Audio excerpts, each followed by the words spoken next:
প্রথমেই কড়াতে তেল দিয়ে দেবো, এর মধ্যে গোটা তেজপাতা আর গোটা গোলমরিচ দিয়ে চিকেনগুলোকে দিয়ে দেবো, দিয়ে এক এক করে এগুলোকে লাল লাল করে এপিট ওপিট করে ভালো করে ভেজে নেবো। এবার এর মধ্যে গোটা আদা আর গোটা রসুন আর পরিমাণ মতো জল দিয়ে তার মধ্যে নুন আর হলুদ দিয়ে চিকেনটাকে বয়েল করে নিতে হবে। এভাবে যখন বয়েল হবে ফেনাগুলোকে ওপরে ফেলে দিতে হবে কিন্তু। ব্যাস, এবার বয়েল হয়ে গেছে, আমি জলটা স্ট্রেন করে নিচ্ছি। জলটা আমাদের ফেললে চলবে না, জলটা লাগবে। আর চিকেনগুলোকে আলাদা আলাদা করে এগুলোকে ছিঁড়ে নেবো হাত দিয়ে।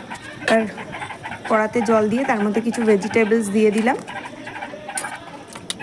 দিয়ে ভালো করে নেড়ে নিয়ে সামান্য একটু নুন দিয়ে এটাকে আমরা ঢাকা দিয়ে দেবো 5 মিনিটের জন্য। 5 মিনিট হয়ে গেছে, এবার এর মধ্যে আমরা চিকেনটা দিয়ে দেবো, দিয়ে এর মধ্যে স্বাদ মতো নুন আর গোলমরিচ গুঁড়ো দিয়ে আবারও এটাকে আমরা কিছুক্ষণ ঢেকে দেবো। 10 মিনিট পরে এর মধ্যে আমরা একটা ডিম ফেটিয়ে দেবো, ডিম আগে থেকেই ফেটিয়ে রেখেছিলাম, ওইটা দিয়ে দিলাম। আর এর মধ্যে কর্নফ্লাওয়ার গোলা জল দিয়ে দেবো, দিয়ে ভালো করে নেড়ে নিয়ে এটাকে আরও 5 মিনিট বয়েল হতে দেবো।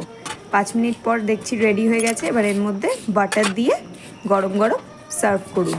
শীতের সন্ধ্যায় খুব ভালো লাগবে, ব্রেডের সাথেও সার্ভ করতে পারেন।